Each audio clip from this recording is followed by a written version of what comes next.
Hola a todos, mi nombre es Mateo Martínez y soy ingeniero de mercadeo técnico para el sector de sostenibilidad y desarrollo social de ESRI Colombia. Para mí es más que un placer darles a todos ustedes la bienvenida a nuestro evento ARGIS para la sostenibilidad. El día de hoy abarcaremos proyectos de labor social y de ayuda humanitaria. Asimismo tenemos toda una sección programada para ustedes con el fin de que puedan conocer qué están llevando a cabo otras organizaciones con respecto al medio ambiente. Los invito a mantenerse en sintonía y sean de nuevo bienvenidos.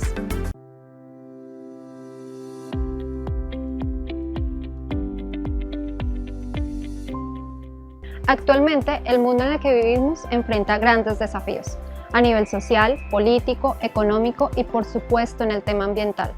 Si empezamos a detallar cada uno de estos desafíos, presentan algo en común y es su enfoque geográfico.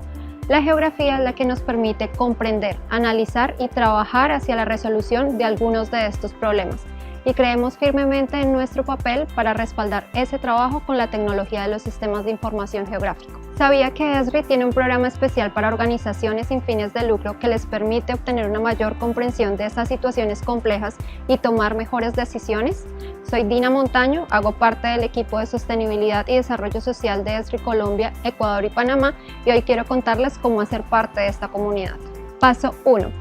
Para ser parte del programa debe ser una organización sin fines de lucro legalmente constituida y trabajar en pro de la conservación, la asistencia humanitaria o el desarrollo sostenible.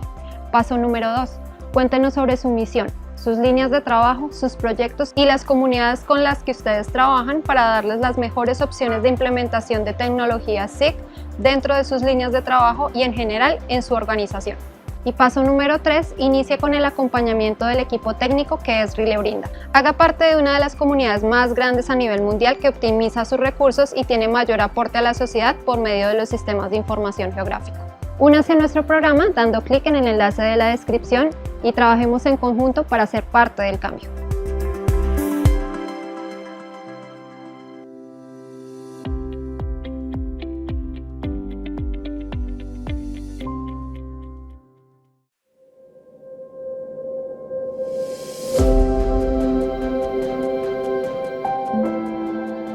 Mi nombre es Amanda Torres, soy la directora de Fundación Atenas. Mi nombre es Fernando Ferreira, soy coordenador del programa Cuidarte, que está dentro del Ministerio de Desarrollo Social en la Dirección de Protección Social. El programa Cuidarte es un programa de apoyo comunitario y familiar que busca a través de herramientas lúdicas y pedagógicas vehiculizar aprendizajes hacia niños de la primera infancia entre 6 y 36 meses. Donde tenemos una red de promotoras que llamamos también madres o maestras comunitarias, donde elas visitam las familias donde estão esses niños e orientam a las mamães com algumas técnicas que vão coerentes a la idade e o que deve ser esse niño. Abordamos temas como motricidad fina, motricidad gruesa, desarrollo socioafectivo, lenguaje y buscamos que toda la familia se involucre en este desarrollo del niño. Pero também o programa nos permitiu também detectar situações que não estavam em el radar. Por exemplo, às vezes descobrimos niños que não vão acorde à la idade, às atividades que devem desenvolver. Isso é um alerta para nós outros e isso requer que haja uma atenção maior. E como trabalhamos?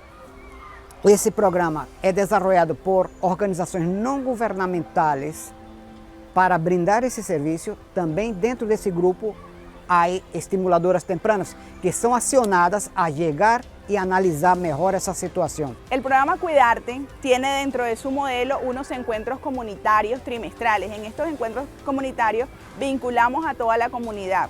O programa permite também detectar situações que estavam, entre comillas, escondidos em la comunidade, porque esse programa chega a comunidades de difícil acesso, áreas indígenas y áreas rurales. Esta puede ser una plataforma para vehiculizar componentes ambientales, como el uso de recursos renovables. Dentro desse processo, buscamos a sustentabilidade, porque esta mamã que hoje tem este ninho vai ter outro ninho mais adelante. E esta base que esta mamã queda é para sempre. Então é um programa que é sustentável. E podemos ver também que esta mamã hoje, ela, además de trabalhar com seu filho, ela está trabalhando com seu sobrinho, com o vizinho, ou seja, ela está sendo um agente multiplicador. Isso nos permite pensar y tener la certeza que es un programa sostenible, porque esa señora no va a perder ese conocimiento. Precisamente llevando a sus niños lo que nosotros estamos haciendo, utilizando el juego, el aprendizaje como una herramienta para acercarse y propiciar su desarrollo. Por eso que para nosotros es importante fortalecer la comunidad. Y no momento que tenemos una maestra que vive en esa comunidad, ya fue capacitada, es un elemento de transformación en esa comunidad. Y esta maestra que está aí hoje, ela sempre será um agente transformador. E essa é a sustentabilidade que queremos dar à comunidade. E também os mesmos beneficiários do programa serão testigos que sim funciona. Então eles sempre vão ser nossa tarjeta de crédito de dizer: esse programa funciona e vai funcionar para meus filhos e para meus netos.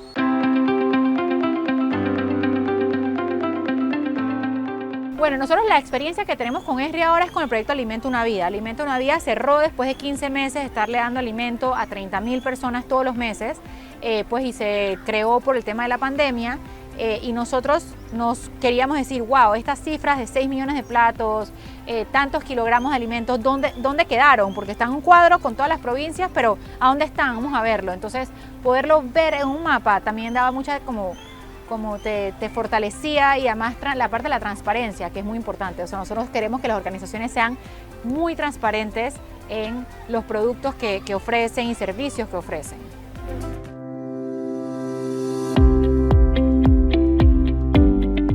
Buenos días, bienvenidos y muchas gracias por tener a Falarop invitado en esta conferencia de los 3 países para los programas de ESRI y su aplicación. Yo represento a una organización de no lucro con sede en Guatemala, Estados Unidos, y nosotros estamos trabajando en varias áreas en estos países. Específicamente en Panamá y en Guatemala tenemos un programa que es el monitoreo materno-infantil, utilizando equipos médicos tradicionales como son las comadronas o parteras, como las llaman en Panamá, y la integración de sistemas geoespaciales de ESRI. ¿Por qué es importante el trabajo que estamos haciendo? Sabemos que las comunidades indígenas representan aproximadamente el 50% de la población mundial. Alrededor de 1/3 de estos habitantes viven en condiciones extremas de pobreza y representan aproximadamente 5.000 grupos. Ellos viven en 90 países, que está encabezado con el país de China. Sin embargo, estas comunidades también ocupan el 22% de la tierra, son los custodios del 80% de la biodiversidad de nuestro planeta, hablan 4.000 idiomas y representan de los 7.000 que se hablan en todo el mundo. A pesar de que son los guardianes de nuestro planeta, desgraciadamente son los que sufren una tasa desproporcionada alta de pobreza, alta tasa de mortalidad materno-infantil, SIDA y enfermedades cardiovasculares. Y por lo tanto, la esperanza de vida se ha disminuido 20 años comparado con países industrializados.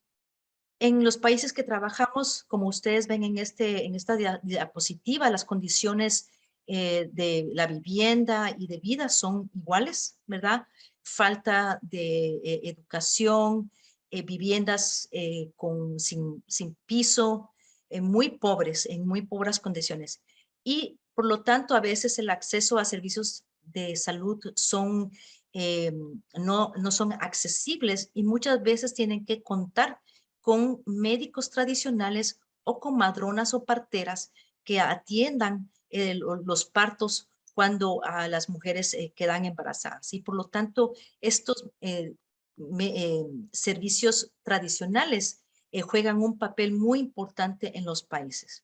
¿Quiénes somos? ¿Qué es Falarop? Nosotros, como estaba explicando al principio, pues somos una organización de no lucro que empezamos en 2016. Ahora pues ya tenemos programas en 3 países, y nuestra organización se enfoca en el diseño, desarrollo, manejo y evaluación de programas de salud y programas de desarrollo comunitario, empoderamiento económico. Y esto también incluye el asesoría técnica a organizaciones de no lucro que muchas veces por falta de recursos, tecnología o a veces también entrenamiento, no saben a veces cómo diseñar un programa, cómo monitorizarlo o hacer una evaluación para poder medir el impacto de sus intervenciones. ¿Por qué nos estamos concentrando en la tasa materno-infantil? En ambos países, especialmente durante los 2 años que pasamos con la pandemia mundial de COVID, en Guatemala, así como en Panamá, se vio una tasa de aumento en la mortalidad materno. Y esto sucedió primero por el miedo de las madres de ir a los servicios del ministerio por el miedo de contraer el COVID. Segundo, las restricciones que hubieron de movilizarse de un departamento o de unas comunidades a otras para disminuir la infección y el contagio de esta pandemia. En Panamá se vio lo mismo en las comunidades, las comarcas, que es lo que le llaman estos sectores donde Panamá ha sido dividida. Las dos comarcas con la tasa más alta de mortalidad, como la comarca de Nove Bucle y la comarca de Cunayala, que aparecen aquí en anaranjado más fuerte, ya antes de la pandemia ya tenían las tasas más altas del país. Sin embargo, con la pandemia, estas tasas de mortalidad se doblaron, ¿verdad?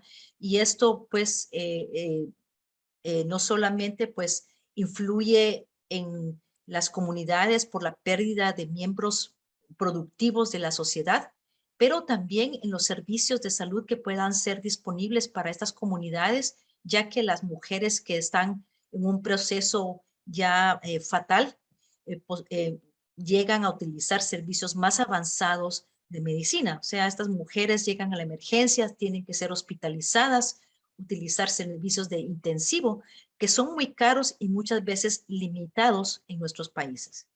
Entonces, ¿qué es lo que ha hecho Falarop? Falarop ha desarrollado un programa en donde el objetivo es el crear un sistema continuo de atención entre los centros de salud y hospital del ministerio con miembros de la comunidad en áreas muy rurales. Y esto se hace a través de la inclusión de promotores de salud y equipos médicos tradicionales, que esto incluye las comadronas o parteras que se especializan en atender los partos en las áreas rurales y también los médicos tradicionales que en realidad lo que ellos hacen es la parte de pediatría y medicina interna, dentro de un concepto cultural dentro de las dos poblaciones de Panamá y Guatemala. Y el objetivo pues es darle un monitoreo adecuado a las mujeres embarazadas durante el cuidado prenatal, el posparto, también darle seguimiento al bebé durante los 30 días de nacimiento, que es donde hay una tasa alta también de mortalidad infantil, identificar aquellos embarazos de alto riesgo, o sea que una mujer tenga un factor que la pueda poner a riesgo de que su embarazo se convierta en una emergencia, o también tener el entrenamiento adecuado básico para detectar cuando un embarazo tiene signos de peligro y que deba de referirse a la emergencia. Esto se hace a través de entrenamiento con equipo básico médico, como la utilización de un Doppler fetal, que lo ven aquí ustedes en la diapositiva derecha, donde la partera o comadrona puede oír el corazón del feto, pero también indirectamente oír el sonido de la placenta, que si la placenta, el sonido se encuentra por abajo del ombligo, puede ser una indicación de una placenta previa y por lo tanto esta embarazada, si entra en contracciones, pueda desangrarse y morirse en su casa. Lo otro es el aprender la altura uterina para ver qué tan bien está creciendo el bebé. Y el otro es el poder hacer maniobras para ver la posición que viene el bebé, si viene de cabeza, viene atravesado o de pies, porque eso va a ser una indicación de que la paciente debe de referirse a los centros de salud o el hospital si este bebé continúa en una posición transversa o de pies que pueda crear una situación en donde la madre pueda terminar con una cesárea. También está el uso básico de equipo médico como para tomar la presión arterial, la glucosa, ya que se ha visto que durante el embarazo muchas mujeres están falleciendo o perdiendo los bebés cuando empiezan a desarrollar hipertensión arterial durante el embarazo. Y muchas veces en situaciones ya avanzadas, no solo la embarazada puede tener la presión arterial alta, pero puede tener convulsiones y entonces el tratamiento es hacer una cesárea de emergencia para terminar el embarazo y disminuir esta situación. Entonces esto son medidas preventivas en donde los equipos médicos tradicionales pueden empezar a ver si una embarazada empieza a pasar de un estado normal a un estado anormal que todavía no es emergencia y poder referirla a tiempo. La otra situación es también también la educación de la salud de varios temas, el de nutrición, cómo atender diarreas con soluciones orales preparadas en la casa, primeros auxilios, cosas básicas que que miembros de las comunidades rurales deben saber, porque muchas veces los bomberos no están cerca y el poder ir a un centro de salud o a un hospital muchas veces queda no solamente a media hora, a veces son horas que tienen que caminar si es que no hay disponibilidad de un automóvil. Y finalmente tenemos que trabajar también con el Ministerio de Salud porque hay que crear un ambiente donde hay sensibilidad cultural, donde podemos integrar las distintas culturas que existen entre el paciente y el equipo médico y administrativo de estos centros para que haya una buena comunicación y que la atención de estas pacientes sea adecuada y eficiente. En Guatemala, en el 2019 empezamos el programa materno-infantil bajo el nombre ICCHEL. Se graduaron 26 comadronas de 8 comunidades. Se atendieron durante el primer año 165 embarazadas y dos embarazadas mandadas al hospital referidas con condiciones que eran de situación preventiva. En Panamá estamos empezando este año en 12 comunidades, ya tenemos identificadas 29 comadronas y ya estamos con 37 embarazadas en el primer grupo de miembros para la intervención. Y también en Panamá, entonces también estamos trabajando con una organización que se llama Asastran, donde está compuesta de 105 médicos tradicionales, 90 parteras y 40 supervisores. Y el objetivo es fortalecer esta organización que ya está bien organizada y demostrarle al ministerio que esta asociación, así como otros miembros de otras comarcas, pueden ser incluidos como parte de un sistema del ministerio para tener un alcance mayor dentro de áreas que son remotas. Aquí tenemos una de las comadronas entrenándose para tomar presión arterial. Como ustedes ven, la edad de la comadrona, tenemos comadronas de 30 años, pero otras están en los 60, 70 años, ya son abuelitas que muchas veces han traído al mundo ya 3 generaciones y que realmente pues tenemos que enseñarles lo más básico. Y esto es lo mismo que un médico, un estudiante de medicina aprende y se vuelve un experto a medida que lo está haciendo. Entonces esto es lo que están aprendiendo con el uso básico de equipo médico básico, ¿verdad? Esto se lleva 9 meses en donde la comadrona se le visita cada 15 días. Entonces es un entrenamiento intenso donde hay repetición de los temas, pero también observación y entrenamiento del equipo médico.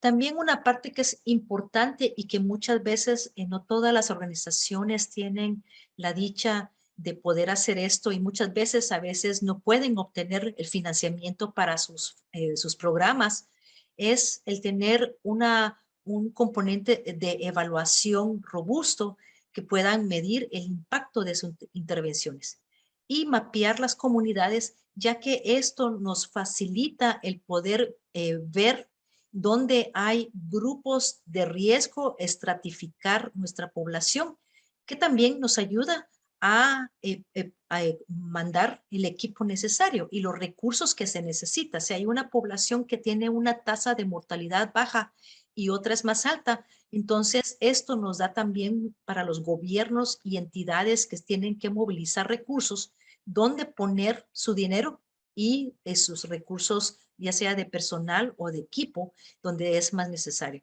Y aquí ustedes ven el equipo de Falarop en Guatemala y en Panamá, donde están utilizando tabletas y computadoras para hacer entrevistas, o sea, cuestionarios y recolectar información de la comunidad, pero también a través de este nuevo programa de ESRI que nos han introducido y que estamos muy contentos, podemos llegar al siguiente nivel de evaluación, en donde ya la partera o comadrona en el área rural puede utilizar un sistema sofisticado que puede ser enseñado de una forma básica y que puedan comprender para poder darle un seguimiento clínico básico a una paciente embarazada, donde esta información se va a ir a la nube y entonces pueda ser enviada al Ministerio de Salud y a aquellos centros de salud hospitales de dos formas.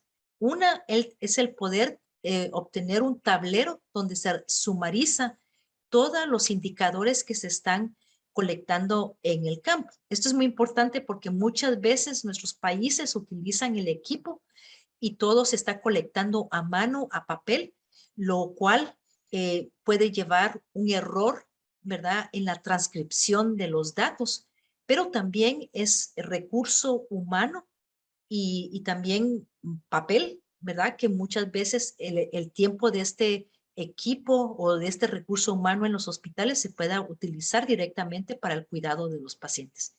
Y el otro componente que estamos muy contentos que el programa ESRI nos puede proporcionar es también el manejo clínico. No solamente resumimos la información, pero con la información que se está colectando clínica de la embarazada, esto nos permite hacer mensajes de alerta a equipos específicos dentro del Ministerio de Salud, donde la paciente se pueda referir a la consulta externa porque la paciente se ha encontrado que tiene un factor de riesgo. Ejemplo, la paciente tiene una cesárea previa y ahorita está embarazada. Sabemos que esa paciente debe darle un seguimiento más seguido porque esta paciente va a hacer una cesárea. Pero si se le da un seguimiento constante y se puede referir a la paciente a tiempo, entonces se puede evitar una muerte materna. También los indicadores que se obtienen en el campo se pueden mandar a otro equipo, que ya es un equipo de emergencia, que si durante la visita que la comadrona hace o el equipo de Falarop en ese momento encuentra a la paciente que tiene fiebre, tiene sangrado o reporta que el bebé no se ha movido, esta es una emergencia. Y entonces ya esta información completa que se ha recolectado ese día se puede mandar de una forma electrónica inmediatamente al equipo que se ha asignado de emergencia y la paciente se puede referir y ya el equipo médico del ministerio ya tiene la información por adelantado. O sea, ya están preparados con esta información. Y este es el ejemplo del tablero que hemos creado donde existe ya el mapeo de las pacientes, cuántas embarazadas hay, factores de riesgo, como ven el número de pacientes que reportan cesárea, factores clínicos y luego factores fetales. Entonces esto nos ayuda a nosotros a crear un tablero de información que también se va a utilizar para referir a las pacientes. Así que muchas gracias. Este programa nos ha ayudado bastante y hemos podido integrar la parte clínica epidemiológica con el mapeo geoespacial con transmisión de información. Así que muchas gracias.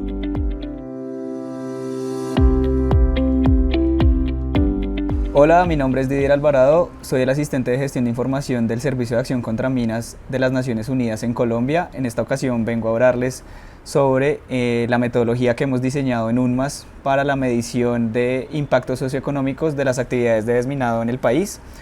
porque es importante utilizar esta metodología teniendo en cuenta que las organizaciones de desminado humanitario en el país no cuentan con una metodología estandarizada para medir estos impactos. Se hace importante diseñar alguna que permita a todas las organizaciones de manera estándar medir los impactos de sus operaciones.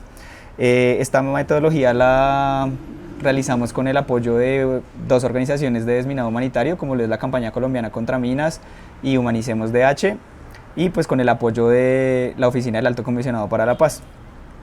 Para la realización de esta metodología seleccionamos 4 casos de estudios en 4 departamentos diferentes de Colombia que presentaban escenarios distintos dentro de las operaciones de desminado. En este caso les voy a presentar 2 de ellos que ya veremos más adelante.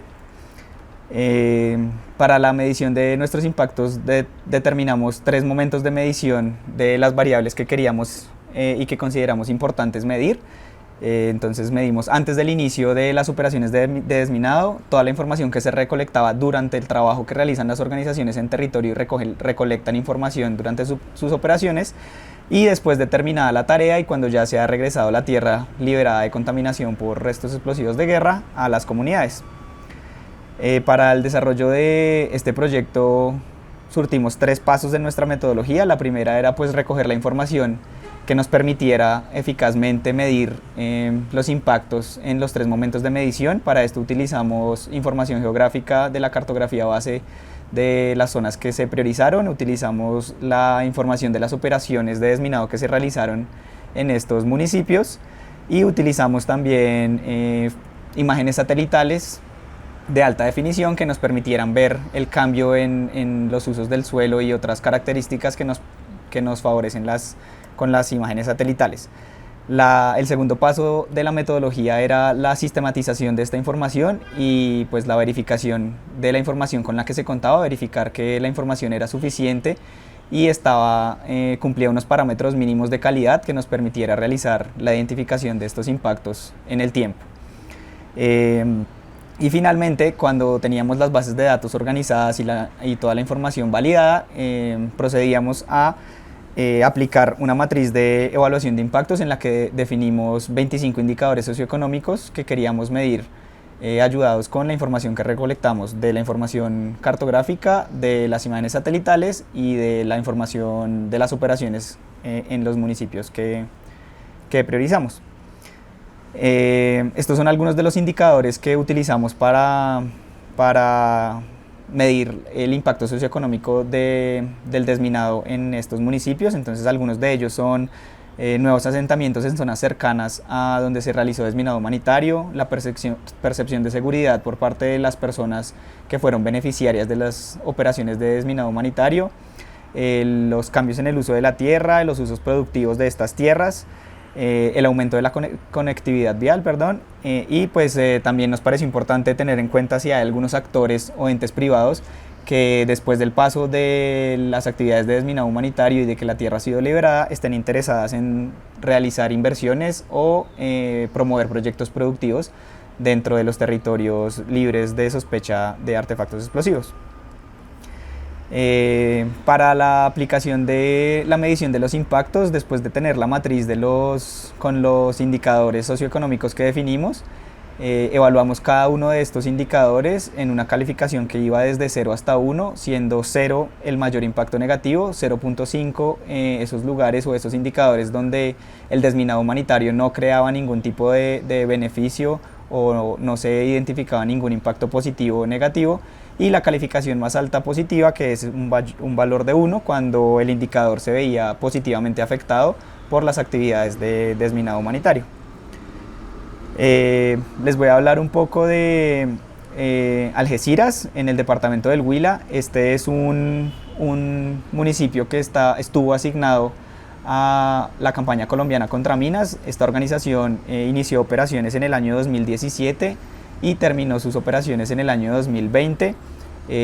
Se hizo investigación sobre más de 60 veredas en todo el municipio y pues algunos de los resultados que obtuvimos a partir de la metodología es que pues primero que todas las comunidades estaban interesadas en que el desminado pasara por sus territorios para hacer utilización tan pronto como la tierra fuera liberada. Este municipio es un municipio que está priorizado en la política nacional de PDET. Entonces pues es muy importante también esa interacción entre políticas gubernamentales que permitan el desarrollo de las comunidades. Por medio de las imágenes satelitales se evidenció cambio en el uso de las tierras que fueron despejadas en las áreas como tal, cambios en la vegetación, y también pues que las tierras se están utilizando para ganadería y para cultivo después de que las tareas de desminado terminaron. También es importante decir que después de que se trabajó el desminado humanitario en este municipio no se han presentado nuevos accidentes o eventos asociados a minas antipersonal o artefactos explosivos en este municipio. Y durante las operaciones de desminado existieron más o menos 4.500 personas beneficiarias de educación en el riesgo de minas, lo cual pues promueve mejores comportamientos y más seguros en las comunidades. Con las imágenes satelitales logramos hacer este tipo de análisis. Básicamente esta gráfica nos muestra cómo varía la intensidad del color para los píxeles en los que se hizo desminado humanitario. Entonces básicamente esta herramienta lo que medía era cómo cambia la intensidad del píxel. En este caso nosotros lo hicimos para la banda de color verde y miramos cómo cambiaba la intensidad del píxel en los 3 momentos de medición. Entonces, como pueden ver, pues los píxeles variaron considerablemente en los 3 momentos de medición. Para el caso del desminado humanitario no es tan importante saber si el píxel aumentó su intensidad o disminuyó la intensidad. Lo que más nos importa es ver que cambió la intensidad del píxel, puesto que puede que la tierra haya sido utilizada para ganadería, entonces bajó la intensidad del píxel, o para cultivos, entonces puede que haya subido. Entonces lo que nos interesa es ver un cambio en estos territorios que evidencian pues nuevas relaciones y nuevos comportamientos y nuevas interacciones de la comunidad con sus territorios. Otro de los municipios que utilizamos fue el municipio de Zambrano, el del departamento de Bolívar. Este fue uno de los primeros municipios priorizados para desminado humanitario en el país. Este municipio fue atendido por la Brigada de Desminado del Ejército de Colombia. Empezaron las operaciones en el año 2011 y terminaron operaciones en el año 2014. Entre los hallazgos más importantes que encontramos para el municipio de Zambrano es que todas las áreas que fueron utilizadas o que fueron intervenidas por desminado humanitario en cualquiera de sus intervenciones están siendo utilizadas y se ha evidenciado cambio en el uso del suelo. Ya lo vamos a ver ahorita en unas imágenes satelitales que les voy a compartir. Lastimosamente, después de las actividades de desminado humanitario se presentaron nuevamente accidentes y eventos asociados a minas antipersonal y artefactos explosivos. Sin embargo, también se presentaron más de 600 personas beneficiarias de educación en el riesgo de minas. Como dato especial, dentro de las áreas que se despejaron y que se eliminó la contaminación, no se evidencian nuevas construcciones. Sin embargo, hay nuevas construcciones y nueva infraestructura en áreas alrededor de estas zonas peligrosas. En esta diapositiva quiero mostrarles el cambio en lo que fue la intervención en el municipio de Zambrano entre 2011 y 2021. En la primera imagen ustedes pueden observar unos pequeños polígonos de color naranja. Estas fueron áreas que fueron despejadas por la Brigada de Desminado Humanitario en su momento. Como pueden observar, en la zona central de esta imagen podemos ver una zona amarillenta o verdosa, que es una combinación de falso color de las bandas espectrales de las imágenes satelitales. Para el año 2011 podemos ver que no se observa mucha intervención. Para el año 2014 en la misma zona podemos ver algunas líneas de cultivo y parcelación, lo que nos indica que las zonas intermedias entre las áreas que se despejaron pues básicamente estaban siendo ya utilizadas por la comunidad. Y para el año 2021, 10 años después del inicio de las intervenciones, podemos ver que lo que en la imagen del 2011 era completamente amarillo es completamente morado, lo que para la combinación de falso color indica que está completamente cubierto por vegetación. Igual se alcanzan a determinar algunas líneas de parcelación. Entonces, pues estas fueron algunas de las visualizaciones que alcanzamos a lograr con las 3 etapas de medición. Esta otra imagen muestra algo muy similar. Básicamente lo que quería mostrarles en esta es pues tenemos también los polígonos de las áreas intervenidas, pero en la parte inferior pasa una vía. Entonces podemos ver cómo en el transcurso de los años esta vía se ha hecho más gruesa o más visible en la imagen satelital. Básicamente esto indica que la vía se ha desarrollado, hay mayor tránsito y está en mayor utilización. Entonces esta es alguna de los impactos positivos que se pueden identificar fácilmente del desminado humanitario. En términos generales, algunas de las conclusiones que logramos con esta metodología y este proyecto fue que se evidenció aumento generalizado de las capas vegetales en las zonas que antes eran contaminadas o estaban con presencia o sospecha de presencia de minas antipersonal o artefactos explosivos. En términos generales, muchas de las áreas se utilizan para cultivos actualmente. Dentro del proceso de la realización de la metodología encontramos que la recolección de información y la calidad de la información con la que se cuenta para poder medir los impactos es indispensable para que los resultados sean certeros. Es importante también, detectamos que el tiempo transcurrido entre la finalización de las operaciones y la medición de los impactos es muy importante. Entre más tiempo haya transcurrido entre la finalización de las operaciones y la medición del impacto es más fácil y contamos con mejor información y mejores datos para poder medir estos impactos socioeconómicos. Siempre es importante contar con unas imágenes de una alta calidad que permitan pues hacer este tipo de identificaciones como las que les mostré en la diapositiva anterior. Y también que se encuentran nuevas dinámicas sociales como nuevos métodos de cultivo, nuevos mercados y nuevas interacciones entre las mismas comunidades de un mismo municipio. El proyecto pues, presenta resultados para otros municipios que tenemos planeados para correr. En términos de revisiones hacia el futuro, tenemos intereses en correr modelos de identificación automática para cambios en la utilización del suelo. Y ya, pues eso es lo que les quería compartir el día de hoy. Si tienen alguna pregunta, pues pueden enviármela por correo. Aquí les dejo mis datos. Muchísimas gracias por su atención.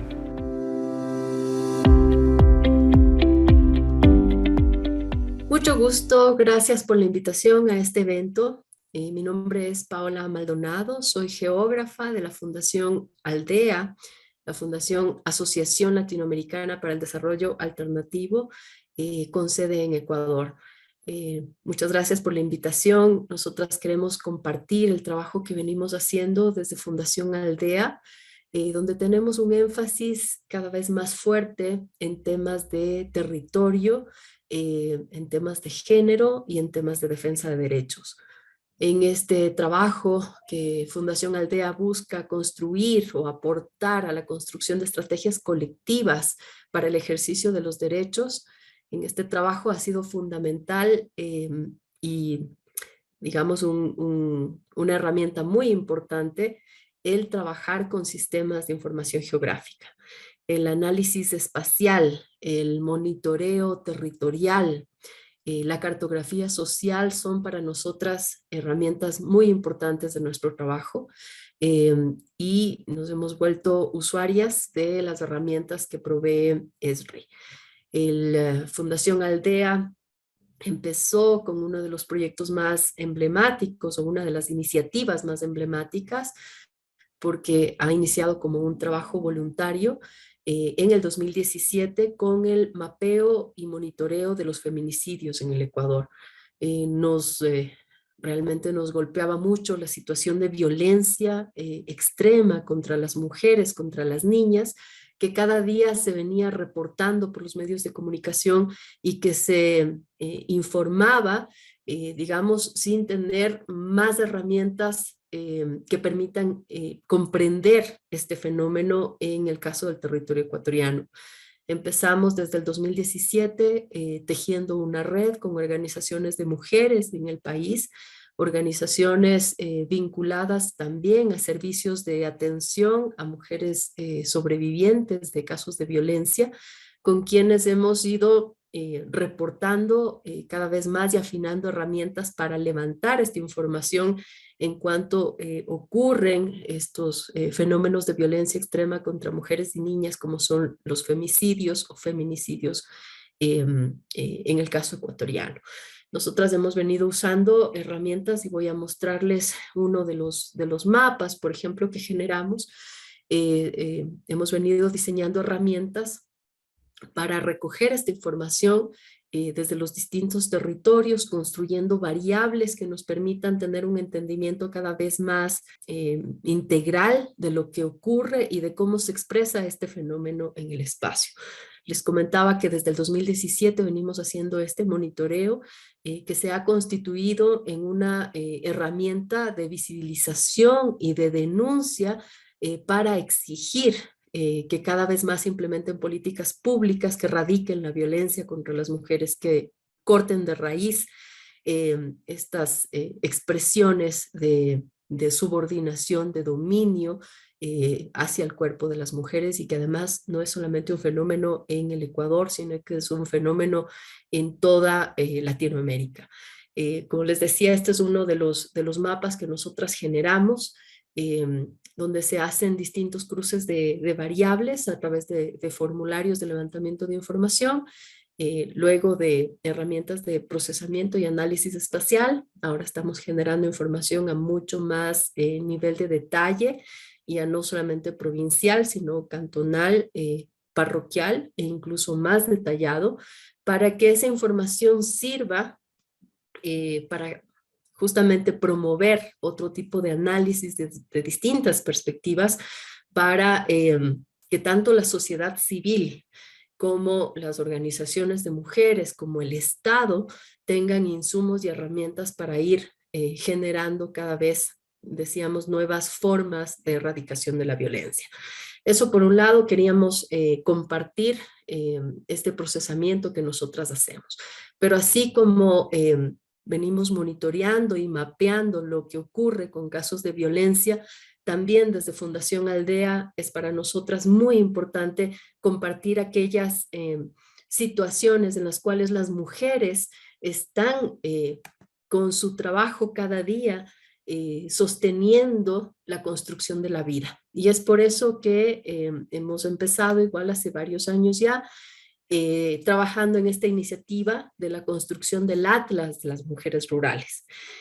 Con este Atlas lo que nosotras buscamos es ir levantando casos, levantando información y haciendo visible la situación de distintas mujeres. En este caso pueden ver ahí unos primeros 4 casos de estudio levantados, pero es una herramienta que busca ir enriqueciéndose con nueva información, a través de la cual mostramos cómo es la vida de estas mujeres en el día a día y cómo este cotidiano de las mujeres en términos de la relación con la producción, la relación con el territorio, la participación política de las mujeres o las iniciativas económicas que sostienen las mujeres en cada uno de estos espacios hacen posible que se sostenga la vida, como dice aquí en esta imagen que les estamos mostrando. Con el Atlas de las Mujeres Rurales fue interesante porque se diseñó una encuesta que a través de diálogos con las compañeras de cada uno de estos espacios en círculos de mujeres y en espacios colaborativos se fue llenando una encuesta con herramientas diseñadas en Survey 123 para que luego esa información se convierta en unas infografías como la que les voy a mostrar ahora, donde se van revelando distintas relaciones entre la vida de las mujeres y cómo esa vida de las mujeres está entretejida con el territorio.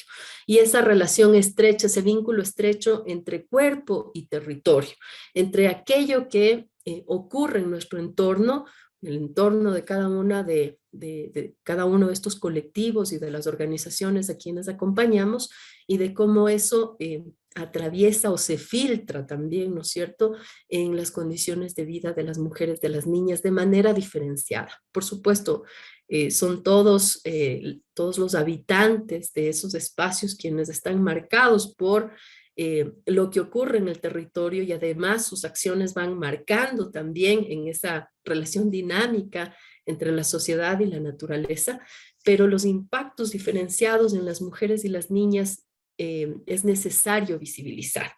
Por ejemplo, acá nosotras fuimos generando, como les decía, a través de estas encuestas y de estas discusiones en colectivo con círculos de mujeres, fuimos generando algunas infografías que permitan reconocer, por ejemplo, cómo es su territorio, dónde están. En el caso de Playa de Oro, que es uno de los que estamos mirando acá, que además es un territorio de vida, de los primeros registrados en el Ecuador y el único afroecuatoriano, el único territorio de vida afroecuatoriano registrado en el Ecuador. Las compañeras fueron identificando cómo es su territorio, qué extensión tiene ese territorio, qué valores ellas encuentran, valores de uso encuentran en su territorio y cómo esto permite sostener la vida, ¿no? Cuántas familias están, dónde están, cómo se autoidentifican en términos culturales, por ejemplo, y la importancia que tiene en este espacio la tierra, así como las amenazas, ¿no? Amenazas a su territorio, en este caso, la presencia de actividades extractivas, cómo les expone mucho más a condiciones de vulnerabilidad a las mujeres y a las niñas. Aquí se ve claramente problemas como la minería, la deforestación, la contaminación del agua, e incluso delincuencia, son casos que llaman la atención. Otras orientaciones que le dimos a la información tenían que ver con las horas de trabajo que realizan las mujeres en espacios rurales. En este caso, las jornadas laborales en las ciudades, por ejemplo, se quedan cortas, por ejemplo, respecto a la intensidad de trabajo que tienen también las mujeres rurales, las mujeres en el campo y el tipo de actividades que realizan, por ejemplo, en intercambio, en trueque, en el mantenimiento de las semillas, ¿no? Relacionamos también, por ejemplo, la situación en términos de derechos sexuales y reproductivos también, haciendo algunas aproximaciones. Y en fin, para nosotras ha sido muy importante contar con herramientas para que estas historias puedan ser visibles, y subimos la información a un dashboard con las herramientas de Esri para ir generando información comparable entre cada uno de los casos y que esto se pueda entender en el contexto nacional. Aquí hemos trabajado, por ejemplo, casos de violencia, cómo se pueden expresar en cada uno de esos casos la situación y la percepción respecto a la violencia que tienen las mujeres. Por ejemplo, también las afectaciones al territorio que les mencionaba, que están expresadas aquí, cómo estas, por ejemplo, el número de horas que dedican las mujeres a tareas de autocuidado, digamos, cuánto tiempo nos queda a nosotras para nosotras, es muy poco. Las mujeres normalmente dedicamos mucho tiempo a cuidar de otros y de otras, a cuidar la economía, la producción, la familia, pero llegamos a momentos de agotamiento y muchas veces no somos conscientes de todo eso, ¿no? El control o el acceso a medios de producción, como mencionábamos hace un rato, el acceso a las semillas, el acceso a la tierra, nos parece que son herramientas importantes para dar cuenta de lo que ocurre en cada uno de estos escenarios. Es decir, para Fundación Aldea, todo lo que tiene que ver con el análisis territorial, el análisis espacial, es un eje fundamental, porque ese es el escenario donde se va construyendo y desarrollando la vida de las poblaciones, pero además el territorio es el escenario donde se disputan relaciones de poder. Y esas relaciones de poder son muy claras cuando, por ejemplo, se puede entender que en esos territorios se expresan condiciones de violencia o condiciones de desigualdad a partir de la influencia, por ejemplo, de proyectos extractivos o de estas relaciones de violencia específica hacia las mujeres. Entonces, queríamos compartirles cuál ha sido nuestra experiencia en el uso de estas herramientas. Fundación Aldea ha establecido un proyecto de vinculación con la sociedad, con una de las universidades más importantes en la carrera de geografía en el Ecuador, y hemos desarrollado hasta la fecha 2 tesis, una justamente relacionada con feminicidios, a través de la cual se logró hacer unos modelamientos que definan áreas de mayor probabilidad respecto a la ocurrencia de feminicidios en el país. Es la primera vez que existe una tesis de esa naturaleza en el Ecuador, y nos alegramos de que la información que se viene recogiendo por esfuerzos propios desde la sociedad civil sirva para darle esta lectura mucho más integral a la situación de la violencia, a la situación o a los contextos de violencia que enfrentamos mujeres y niñas. También hemos venido utilizando la información para apoyar, como les decía, estos procesos colectivos de reflexión con distintos colectivos en entornos en los cuales trabajamos, respecto a cómo está su territorio y cómo ese territorio o esa situación en ese territorio influye en el ejercicio de los derechos, ¿no? El derecho a la vida, por ejemplo, los derechos colectivos, el derecho a la salud, que tanto se ha visto afectado en el contexto de la pandemia, por ejemplo, cómo hay situaciones diferenciadas en las cuales miramos condiciones de exclusión a ciertas poblaciones, ¿no? Exclusión, desplazamientos, por ejemplo, y el reconocer esas diferencias expresadas sobre el territorio permite exigir desde las autoridades públicas la definición de políticas que permitan la equidad, que permitan la igualdad, que permitan el derecho a una vida libre de violencias, que permitan el reconocer estos espacios de vida que mencionábamos en el caso de las mujeres rurales, en el caso de aquellos territorios de vida en el país, y esperamos seguir apoyando este tipo de iniciativas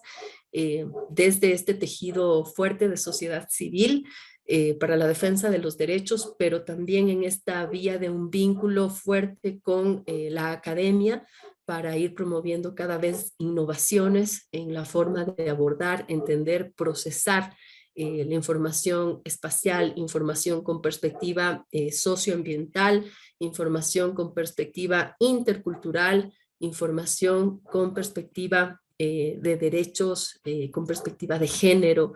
Yo creo que ese es un desafío cada vez mayor, ir entendiendo cómo en el territorio se expresan estas relaciones entre sociedad, naturaleza, cultura, y cómo esta es la única vía que nos queda para ir transformando esas relaciones y conseguir un mundo mucho más digno para todos y todas.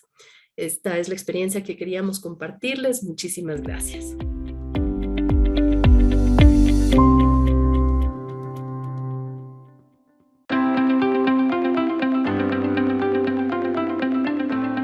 Porque hay varias preguntas en el tema de riesgo que hay que contestar, y creo que la geografía y los signos permiten hacer eso.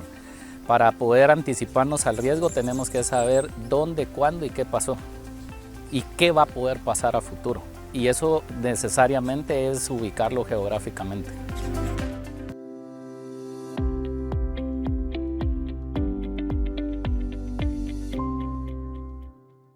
Bienvenidos a este espacio dedicado a conocer y descubrir nuestro portal 30x30.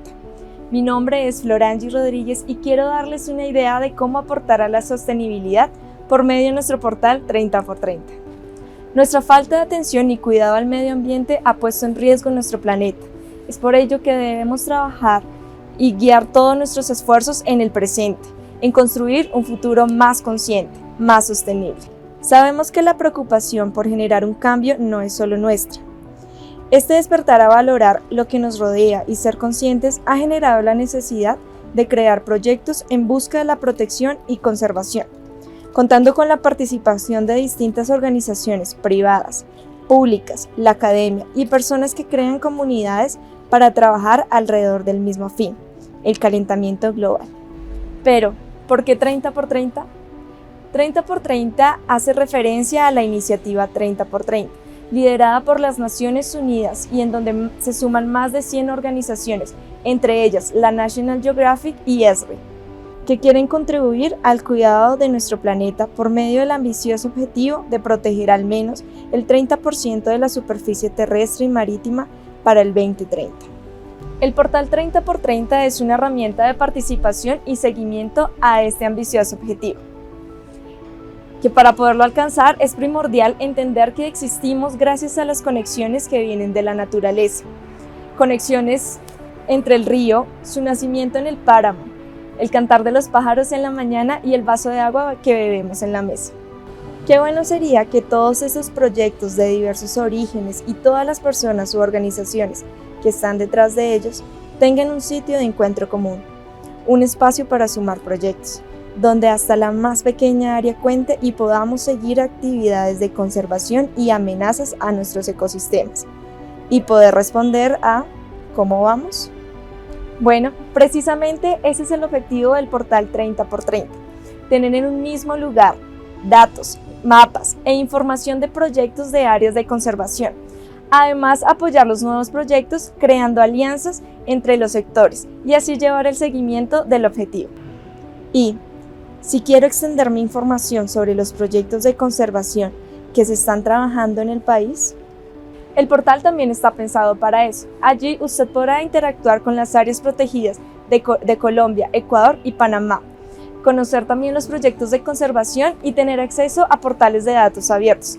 Esto le permitirá a usted ampliar su conocimiento de sostenibilidad y medio ambiente. Participe con la comunidad para contribuir a un futuro más sostenible.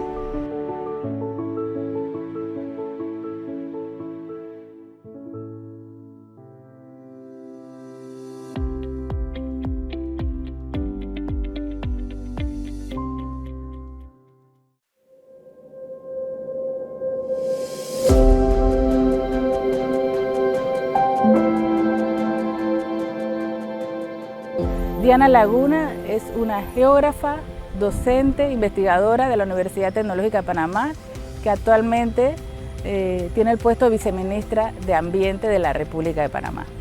Bueno, el Ministerio de Ambiente tiene esfuerzos muy diversos dependiendo de la dirección en que se están desarrollando. En el marco de la información ambiental se ha desarrollado y se generó el mapa de cobertura boscosa y uso de suelo, utilizando la plataforma ESRI, el programa ESRI, con el cual se llegó a unos resultados de mucha precisión y mucha calidad a través de la interpretación de imágenes satelitales. Con esos datos se pueden tomar decisiones importantes en los otros proyectos que se generan en las direcciones. Por ejemplo, los estudios de impacto ambiental, en donde es necesario tener con mucha precisión el uso y la cobertura de suelo para tomar decisiones con respecto a los proyectos, que estamos enfocados en que tengan mucho más sostenibilidad y se está transformando la normativa para que dentro de los procesos se calcule la huella hídrica y se evalúe el riesgo de cada uno de los proyectos. Todo esto en el marco de la transparencia y gobierno abierto. Nosotros somos signatarios del Acuerdo de Escazú y estamos comprometidos con la transparencia, por eso tenemos la plataforma de Sistema Nacional de Información Ambiental, donde apenas nosotros generamos los datos, de una vez se publica y es de acceso a la población de una manera actualizada y oportuna. La generación de todos estos datos, toda esa información que se genera en el Ministerio de Ambiente, no basta solo con generarla, es importante el tema de publicación y de que estos datos lleguen a las comunidades, a la población, a las organizaciones que están presentes en cada una de la población y que sirva para transformar vidas y para que contribuyan en el proceso del cuidado de nuestro ambiente, en el cuidado del planeta. Hablamos de que es importante esa transformación del ciudadano porque nos encontramos en esa crisis planetaria, la triple crisis planetaria, el cambio climático, la recesión económica y la pérdida de biodiversidad. Entonces, contar con esta información para generar esos cambios, que la gente conozca lo que está pasando, es fundamental para poder transformar esa triple crisis sanitaria en una triple victoria, con responsabilidad y aprovechando esta gran oportunidad que nos permite la tecnología construyendo con la naturaleza para salvaguardar nuestros ecosistemas y detener los avances del cambio climático. Panamá fue el primer país del mundo en llegar a la meta del 30% de área protegida marina. Estamos ahora mismo en la COP26 que hubo, los presidentes de los países de Colombia, Panamá, Ecuador y Costa Rica firmaron ese compromiso para crear el corredor biológico transfronterizo marino, el primer corredor biológico, para poder cuidar y salvaguardar esos ecosistemas marinos que tanta biodiversidad tienen. También en noviembre nosotros nos estamos preparando para el Congreso de CITES. Ese es un Congreso de Comercio Internacional de fauna y flora de especies amenazadas. Es sumamente importante, nosotros esperamos más de 3.000 personas para que participen por 2 semanas en ese congreso, en donde se van a discutir cuáles son esas especies que están en peligro de extinción y cuáles son los mecanismos para poder protegerlo en cada uno de nuestros países, a nivel local o en el planeta ya a nivel mundial. Si es necesario esa protección solo en el país o a nivel planetario. Entonces estamos trabajando también en preparar ese congreso que se va a dar en noviembre de este año.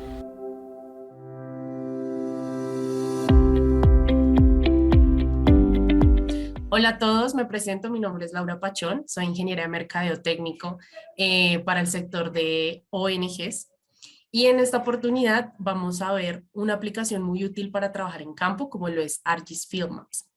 Bueno, a la hora de desarrollar cualquier proyecto, seguimos ciertos pasos o un flujo de trabajo para poder alcanzar nuestros objetivos, como coordinar, planear, navegar y pues explorar también nuestra información y los datos que tal vez necesitamos recolectar en campo.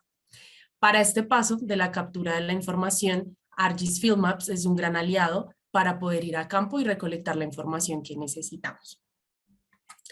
Para esto, ArcGIS Online tiene varias aplicaciones para trabajar en campo y Field Maps nos permite no solamente explorar la información, sino también recolectarla e incluso hacer un seguimiento en tiempo real de las personas que se dirigen a campo a recolectar la información.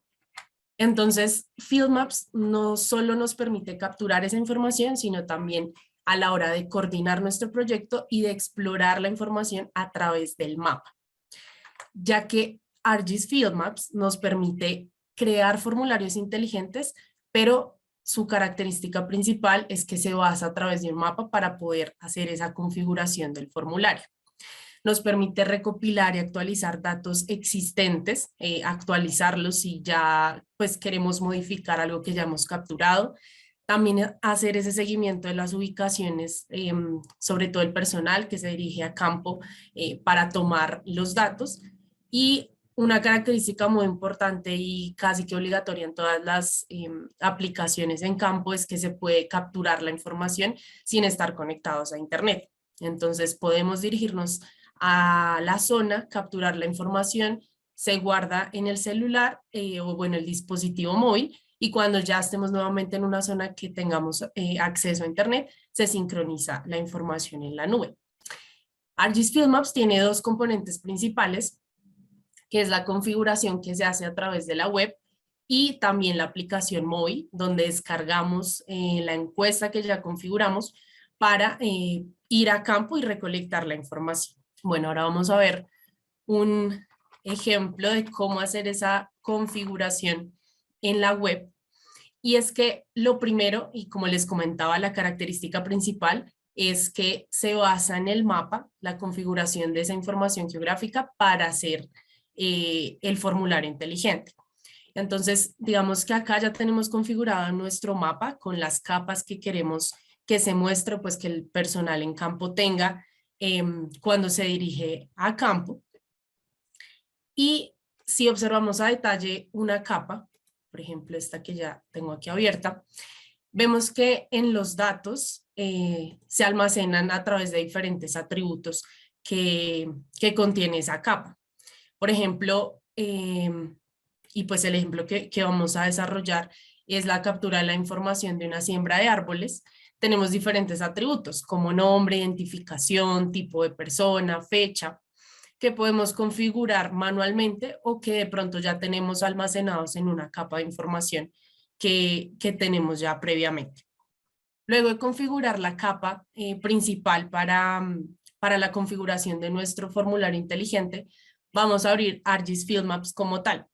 Nos dirigimos a los punticos en nuestra cuenta de ArcGIS Online y buscamos la aplicación como Field Maps. Lo primero que les va a aparecer al abrir la aplicación es el mapa que deben elegir para poder configurar ese formulario. En este caso, vamos a hacer la configuración del formulario de siembra de árboles. Elegimos nuestro mapa configurado previamente.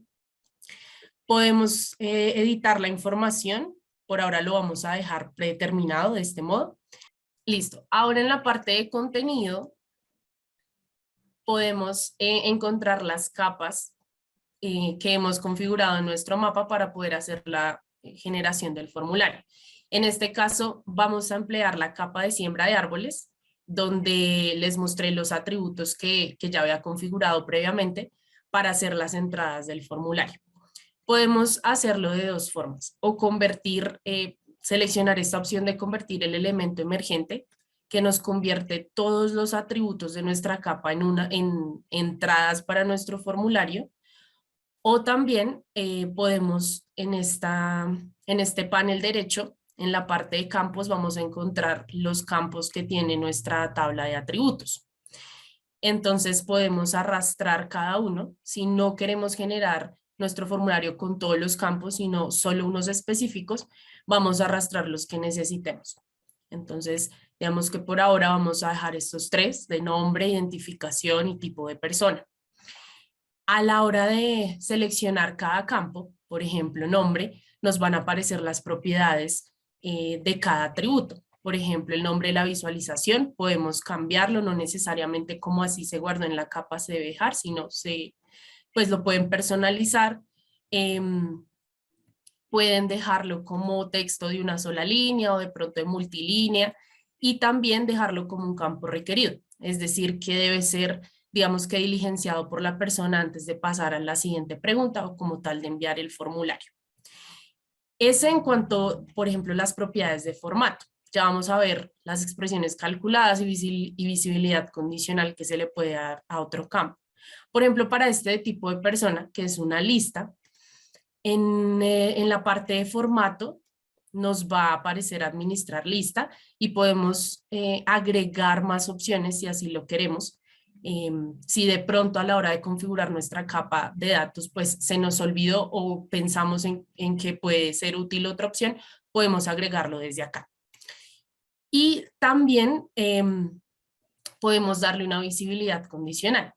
Por ejemplo, si queremos agregar otro campo que no tenemos como tal en nuestra capa, vamos a ir a la parte de generador de formularios y vamos a agregar un campo nuevo. Por ejemplo, que sea de botones de opción.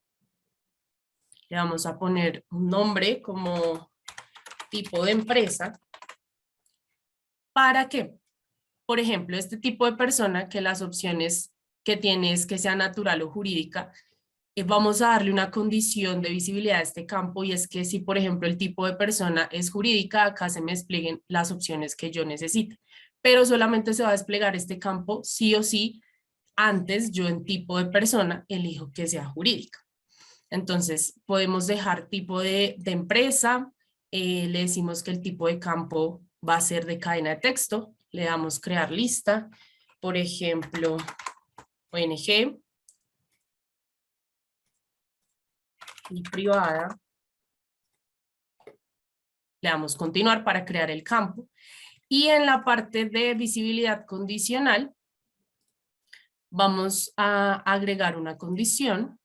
Bueno, vamos a darle guardar primero para poder generar esa propiedad, y le damos agregar expresión. Entonces acá vamos a condicionar que solo cuando el tipo de campo, tipo de persona es tipo de persona, perdón, reemplazar. es jurídica, entonces solo sí o sí se selecciona esa opción, me va a mostrar el tipo de empresa. Y así podemos configurar los campos y también su, digamos, visibilidad según cómo nosotros queramos personalizar el formulario. Podemos usar diferentes opciones y también hacer campos calculados, como cuando necesitamos de pronto dejar el cálculo de un área, tal vez de alguna figura geométrica, es posible configurarlo y acá van a tener pues todas las entradas que están disponibles para enriquecer el formulario, sea un código de barras, un tipo de entrada de fecha, y lo configuramos y personalizamos a nuestra manera. Acá en la parte de plantillas, vamos a darle guardar. Esta es la simbología que también previamente configuramos en nuestro mapa y es cómo se va a guardar la información cuando lo hagamos desde nuestro dispositivo móvil. Esa es en general la forma de poder configurar nuestro formulario a través de ArcGIS Field Maps, y acá en la parte de sin conexión vamos a poder habilitar la opción de edición y también de habilitar la opción de guardar datos o pues capturar los datos cuando no estamos conectados a internet.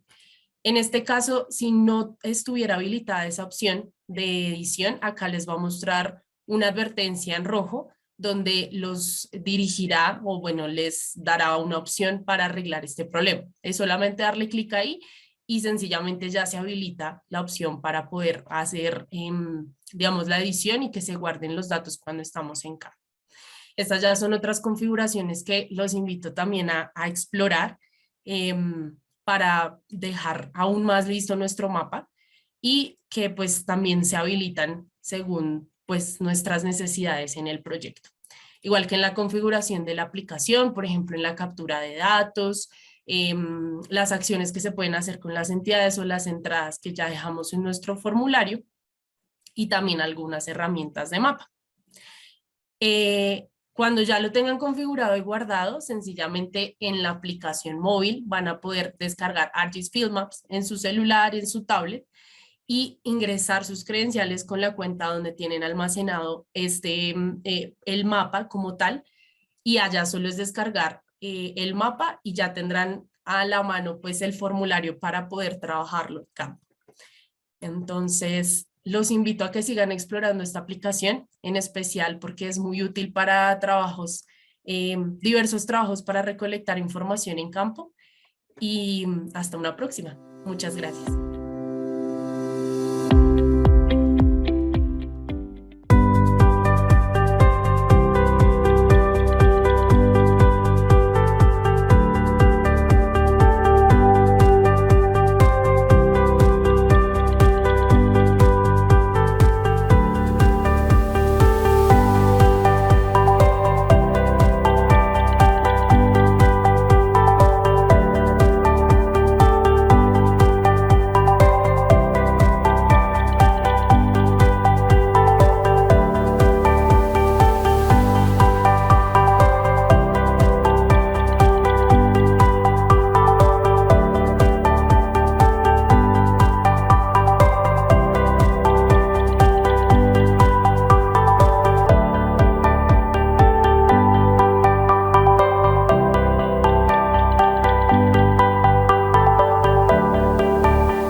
Hola a todos, soy Ángelo Moreno, trabajo en el programa de las Naciones Unidas para el Desarrollo PNUD y hoy les vengo a contar cómo hemos utilizado las herramientas y las plataformas de Esri y de ArcGIS para nuestro trabajo.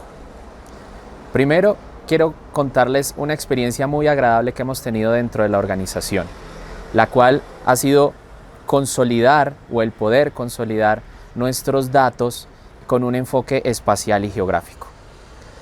Lo que hemos hecho a partir del año 2018 es empezar a generar un cambio cultural en donde los datos de los proyectos de PNUD estén en una plataforma geográfica y en este caso en un visor geográfico. Es así como en el año 2020 pudimos lanzar públicamente nuestro visor geográfico PNUD Colombia. Allí se encuentran distintas capas principalmente los datos de los proyectos que ejecuta actualmente la organización en el país y los cuales se pueden consultar a nivel territorial, a nivel regional o por distintos municipios. A su vez, esta información se puede descargar y lo mejor de todo es que se puede comparar mucho del trabajo que realiza PNUD en Colombia con otras capas de orden nacional. Por ejemplo, podemos realizar análisis con capas de orden ambiental, como lo son ecosistemas estratégicos. Podemos ver dónde está el trabajo de medio ambiente de la organización en los distintos territorios del país y así poder comparar con cuencas hidrográficas, manglares, páramos, etc. De esta manera el usuario puede saber qué hace la organización en el país, cómo está impactando ciertos territorios y cómo está impactando ciertos ecosistemas que son importantes para la nación.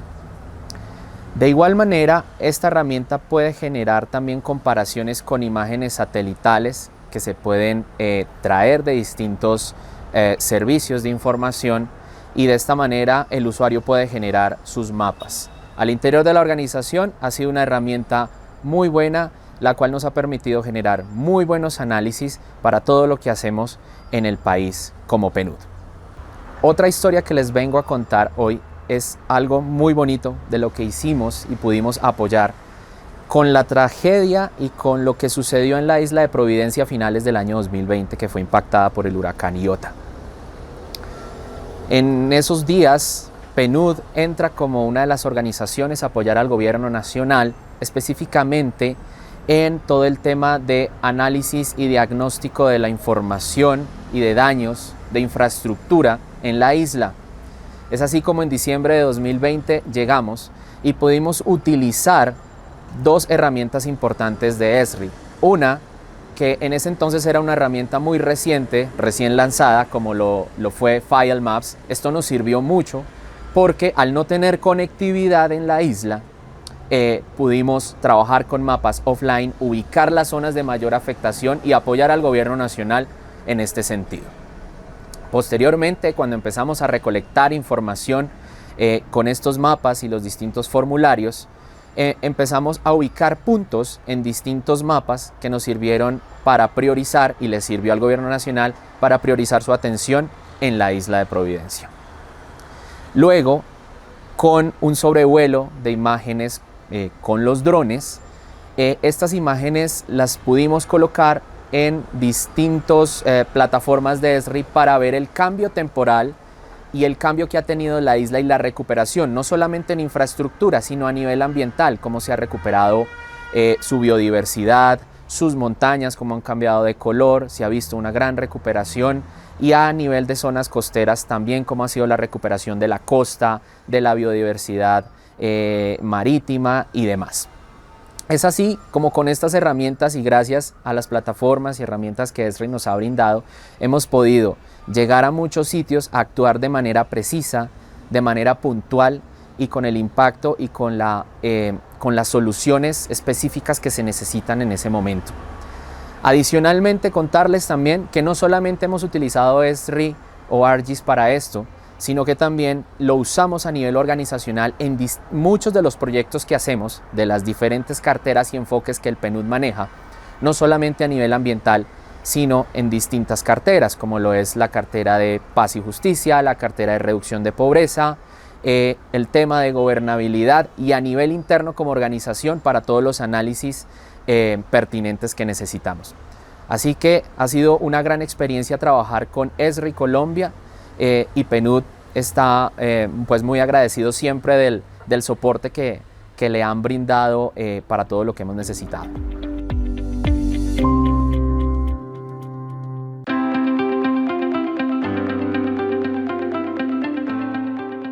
El contexto geográfico lo es todo. La geografía nos explica los hábitats, nos explica la disponibilidad de ciertos recursos como el agua o la falta de este.